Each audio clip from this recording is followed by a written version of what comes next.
Good afternoon and welcome to Budding Biz, the show that gives you an inside look at the people and companies growing South Florida's economy.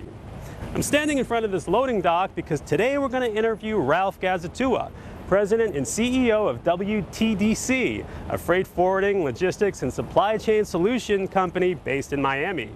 Over the course of the next half hour, you'll learn about Ralph and how he started his business 30 years ago, the challenges he's faced over time as he's grown his company, and the future for his industry as he sees it.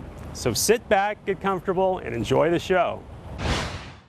I want to go back to the beginning. Okay, Sure. This was some 30 years ago. Correct. Our company, the Gazzatua family, has owned this company for over 30 years.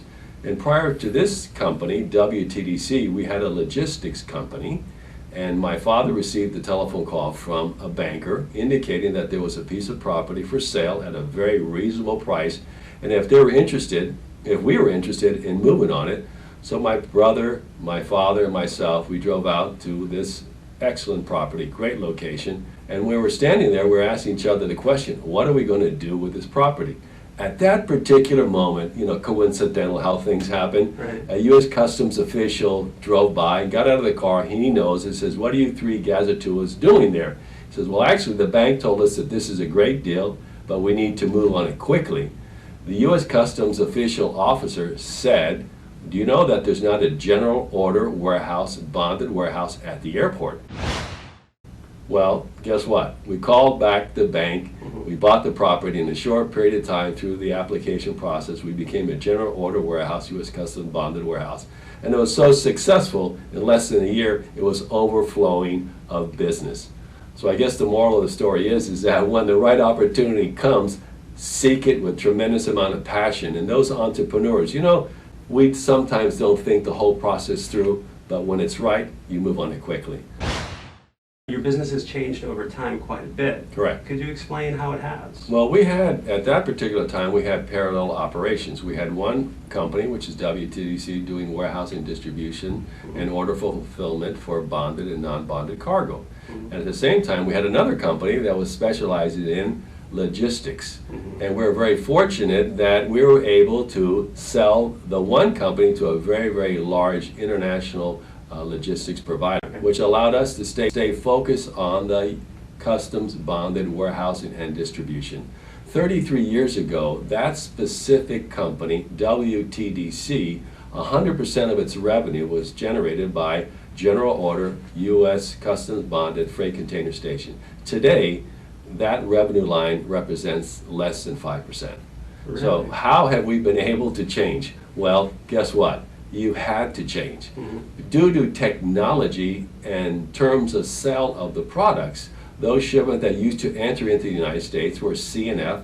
The letter of credits were sent to banks in the United States, processed, and as you know, in the general order shipments, you have up until 21 days plus additional 5 days to have the shipment cleared through customs. Through the technology of documentation and change of sale, that whole business went away. Our company was traditionally a bonded warehouse. After 9/11, the whole world came to a halt. And what required on our part is for us to become a domestic distribution center. And we had to change during that crisis that our country went through. Was that a difficult change to make? It was huge. Yeah. It was huge. The way that our customers, first of all, were traditionally international organizations that required pre-positioned inventory in the United States for outbound to Central America and South America. As we know that Miami truly is the gateway to the Americas. Okay, so your customers mostly in Europe and Asia, shipping into Miami, and then you move it on to South America and Central America? Exactly Transshipment. right. Correct. What happened is that regulations of shipping from origin to destination Miami via final destination Latin America, everything came to a halt. So we had to, at that particular moment, reach out to companies that were more involved in domestic distribution. And we had to go after any type of billing, whether if it's low revenue or not. So for 3 years from that point after 9/11, we really handled hardly any international business. Really? The focus was domestic distribution. And as compliances and as the world changed a little bit, again, as Thomas Friedman wrote, the world is flat. We went back out again, and we started marketing ourselves as a door-to-door logistics infrastructure company. With today's global slowdown, we had to re-engineer and reinvent ourselves once again. Sitting down with our guys and young ladies, and we asked ourselves the question, what else do we have to do to get a competitive advantage compared to everybody else? And we came up with, well, number one, we have to be able to introduce the products that are being shipped to the United States, which they do not have representation. One of the markets that we're focusing on is Spain.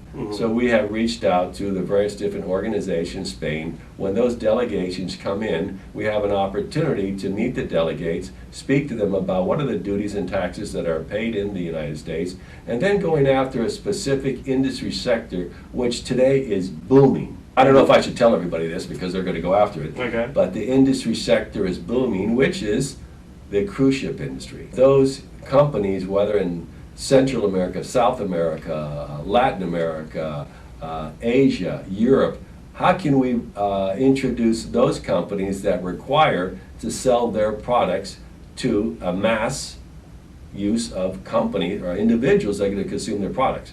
And we begin by analyzing, are they paying taxes and duties? Well, if it goes to a cruise ship industry, you're not going to pay tax and duties because it's going to go to our bonded warehouse. But if they decide to sell the product in the United States, we're going to make sure that the labeling of the product and the way they market it works well. So that's been our focus now, is not only is to maintain the core business and expand it, but at the same time find ways of introducing new products, new companies to the United States, and specifically through the cruise ship industry.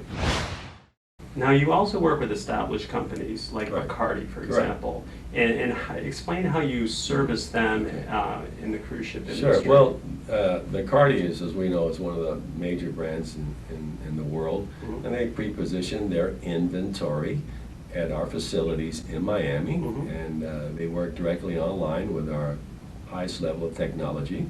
They place the orders, we pack, we pick, and then later on we deliver it specifically to the organization, the company that they ask us to do. Why doesn't Bacardi do it themselves, in-house? What is the advantage that they get from working with you? The advantage is that we've been doing this for so many years. There is really not a fixed expense. There's not a fixed expense for them. It's a very variable expense. We're building